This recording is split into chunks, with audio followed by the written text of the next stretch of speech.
Hello friends, welcome back to the channel. कैसे हैं आप सभी और आपकी स्टडीज़ कैसी चल रही है? आई होप अच्छी चल रही है आपकी प्रिपरेशन सभी सब्जेक्ट्स की। हमने स्टैटिक्स में 1.4 तक कर लिया था और 1.5, 1.6 एंड 1.7 तीनों ही हमारी रहती हैं। 1.5 करने से पहले, एक्सरसाइज करने से पहले आपको कुछ थ्योरम्स पता होने चाहिए। उसमें से polygon law of forces, theorem of resolve part and its generalization, ये 3 टॉपिक्स आपको आने चाहिए, तभी आप 1.5 की क्वेश्चन आंसर्स और एग्जांपल्स कर पाएंगे। देखिए, सबसे पहले पॉलीगन लॉ ऑफ फोर्सेस क्या होता है।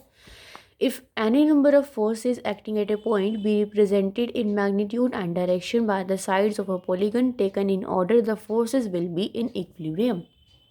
अगर एक पॉइंट पे बहुत सारे फोर्सेस एक्ट कर रहे हैं और अगर आप उन फोर्सेस के magnitude be represented in magnitude and the direction, अगर आप उन फोर्सेस को मैग्नीट्यूड से रिप्रेजेंट कर दो और उनकी जो साइड्स है उनको आप एक पॉलीगन की साइड बना दो, तो जो फोर्सेस होंगी सारी वो इक्विलिब्रियम में होगी। कैसे? देखिए, ये पॉइंट ओ है, इस पे ये फोर्स P1 एक्ट कर रहा है, ये P2 एक्ट कर रहा है, ये P3 एक्ट कर रहा है, ये P4 एंड ये P5।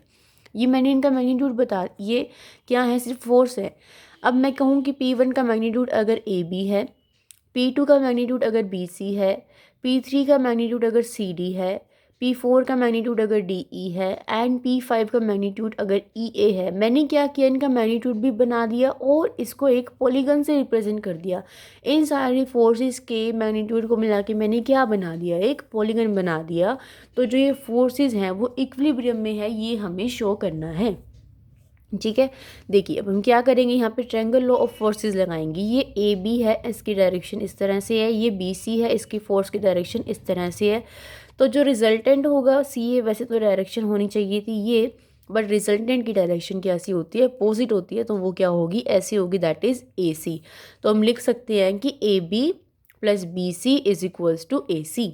ठीक है, ये तो हमने दो फोर्सेज ले ली। अब अगर मैं A B plus B C plus C D लूँ, तो देखो A B plus B C plus C D, अभी A B plus B C का सम क्या आया? ए सी आया, plus C D, A C plus C D. अब देखो ए सी और सी डी का रिजल्टेंट होना तो क्या चाहिए? डी ए होना चाहिए, बट होगा क्या? ए डी होगा, अपोजिट डायरेक्शन होगी। तो ए सी प्लस सी डी का रिजल्टेंट क्या बन गया? ए डी बन गया। क्लियर है? अभी हमने 3 फोर्सेज ली, पहले 2 ली फिर 3 ली, अब हम क्या लेंगे? 4 फोर्सेज लेंगे, A B, B C, C D and D A. यहाँ पे इकट्ठी 5 ही ले ली, डी ए प्लस ई ए। हमने इकट्ठी 5 फोर्सेस ले ली। अब A B plus B C plus C D की वैल्यू क्या आई थी? ए डी आई थी, तो मैं इसको ए डी लिख सकती हूँ, फिर डी ई और फिर ई ए।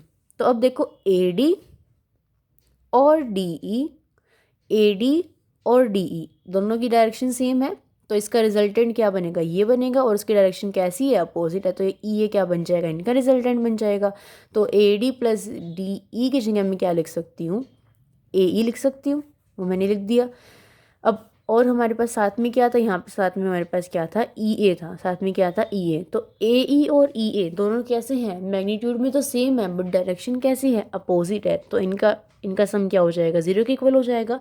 इनका सम अगर 0 के इक्वल हो गया तो देखो ए बी क्या था? P1, बी सी क्या था? P2, सी डी क्या था? P3, डी ई क्या था? P4 और ई ए क्या था? P5। तो P1, P2, P3, P4, P5 का सम क्या आ गया? 0। अगर सम 0 आ गया पांचों फोर्सेस का, तो इसका मतलब क्या है कि ये फोर्सेस इक्विलिब्रियम में थी। ठीक है, यहाँ पे आपको इसकी स्टेटमेंट याद रखना क्या होती है। पॉलीगन लॉ ऑफ फोर्सेस मतलब माइंड में रखना कि अगर एक पॉइंट पे बहुत सारे नंबर ऑफ फोर्सेस लग रहे हैं और अगर हम उसके मैग्नीट्यूड को और डायरेक्शन को रिप्रेजेंट कर दें पॉलीगन से, तो वो फोर्सेस इक्विलिब्रियम में हो जाएंगे। ठीक है, अब यहाँ पे दे रखिए थ्योरम ऑफ रिजॉल्व पार्ट, इसको देख लेते हैं क्या कहती है ये theorem. The algebraic sum of resolved part of two concurrent forces in any direction in their plane is equal to the resolved part of their resultant in the same direction। ये proof करने की ज़रूरत नहीं है, एक बार इसको समझ लो।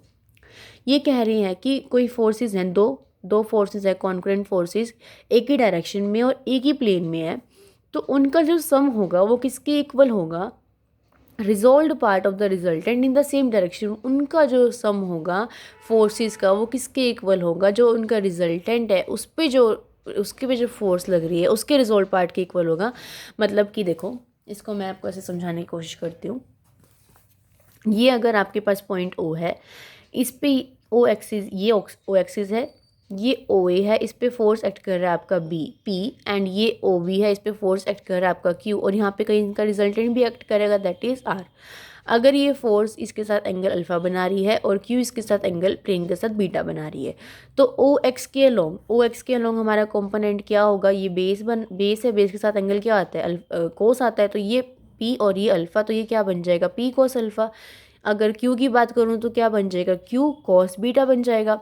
तो resolve part of P along O X, resolve part of Q along O X, और उनका सम करो, क्या बनेगा, P cos alpha plus Q cos alpha.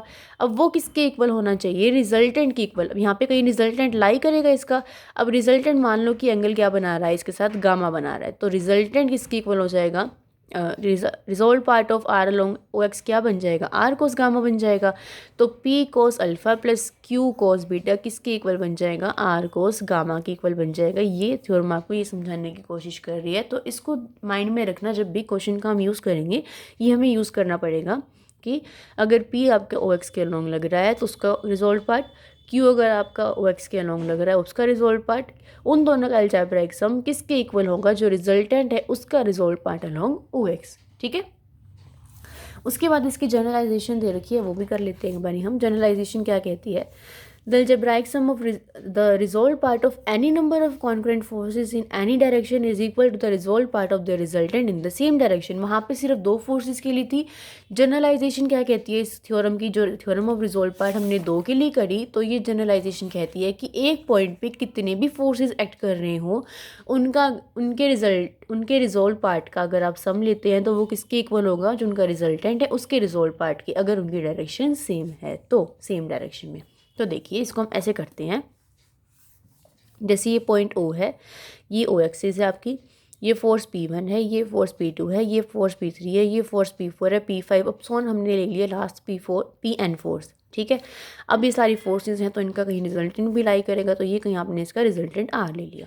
अब P1 का रिजोल्व करो अलोंग ओ एक्स, तो क्या बनेगा, ये एंगल आपका अल्फ़ा है, अल्फ़ा वन है तो P कोस अल्फ़ा वन, ये एंगल आपका अल्फ़ा टू है तो P2 के अलोंग क्या बन जाएगा, P2 कॉस अल्फ़ा टू, ये एंगल आपका अल्फ़ा थ्री है तो P3 के along P3 cos alpha three, ये P4 के अलोंग अल्फ़ा फोर तो P4 के अलोंग कॉस अल्फ़ा फोर, और ऐसे करते करते Pn कॉस अल्फ़ा एन आ जाएगा। अब हमें क्या लेना है, हमें लेना है इनका अलजेब्राइक सम, तो P1 cos alpha plus P2 cos alpha two plus P3 cos alpha three अपसॉन Pn कॉस अल्फ़ा एन किसके इक्वल होगा, जो रिजल्टेंट है R और उसका along resolve part along O X, और उसका एंगल आपने क्या ले लिया अल्फ़ा, तो वो किसके इक्वल होगा, R कोस अल्फ़ा। ठीक है, अब हमें भी प्रूव करना है, तो अभी हमने एक्स एक्सिस के अलोंग ले लिया ये, अब हम इसको वाई एक्सिस के अलोंग लेते हैं। जब हम ये एक्स एक्सिस के अलोंग बात कर रहे हैं तो हमारा एंगल चल रहा है कोस, अगर हम इसको वाई एक्सिस के अलोंग लेंगे तो हमारा एंगल क्या चलेगा, साइन चलेगा। तो P1 sine alpha, P2 sine alpha two, P3 sine alpha three, P4 sine alpha four, Pn sine alpha N ऐसे बन जाएगा, और यहाँ पे हमारे पास आर साइन अल्फ़ा रहेगा। ये किसके इक्वल हो जाएगा, एक्स एक्सिस कैपिटल एक्स के इक्वल मान लो इसको, और इसको कैपिटल वाई के इक्वल मान लो। इन दोनों इक्वेशंस को ऐड करो, स्क्वायर करके ऐड करेंगे तो हमारे पास क्या बनेगा, R square cos square alpha plus R square sine square alpha is equals to, इसको आपने एक्स मान रखा है, इसको वाई मान रखा है, पूरी को इक्वेशन को बार बार ना लिखने की बजाय, तो क्या बन जाएगा, R square cos square alpha plus R square sine square alpha is equals to X square plus Y square. यहाँ से आर स्क्वायर हम कॉमन ले सकते हैं, तो sine square alpha plus cos square alpha बन जाएगा 1, तो R square is equals to X square plus Y square, R क्या बन जाएगा, root of X square plus Y square. ये तो हमारे पास आर की वैल्यू आ गई। अगर मैं इन दोनों इक्वेशन को डिवाइड कर दूँ तो क्या बनेगा, R sine alpha upon R cos alpha is equals to Y by X, तो टेंजेंट अल्फ़ा क्या आ जाएगा, वाई बाई एक्स, और अल्फ़ा क्या आ जाएगा, tangent inverse Y upon X. तो ये हमारे पास वैल्यूज़ होती हैं। देखो यहाँ पे आपको जो ये दोनों ही जो सॉल्व करके बता रखे हैं वो मैंने आपको यहाँ बता दिए। देखिए ये दो बुक में थोड़ा सा कंफ्यूज हो जाती है, इसलिए मैंने आपको ऐसे बता दिया।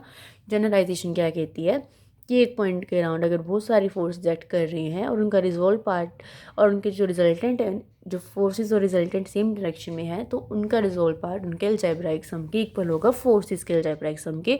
और अगर आप एंगल निकालना हो तो वो किसके इक्वल होगा, tangent inverse Y upon X. Y यहाँ पे क्या है, resolve part of forces along Y axis, and ये क्या है, अलोंग एक्स एक्सिस। सो ये छोटा सा कंसेप्ट हमारा 1.5 का। नेक्स्ट वीडियो में हम 1.5 एक्सरसाइज के क्वेश्चन आंसर्स करेंगे। ओके, अगर इस टॉपिक में कोई भी डाउट है तो आप मुझे कमेंट सेक्शन में कमेंट करके पूछ सकते हैं। So see you guys in the next video, till then bye bye, take care. Do share the video with your friends. Okay, bye bye.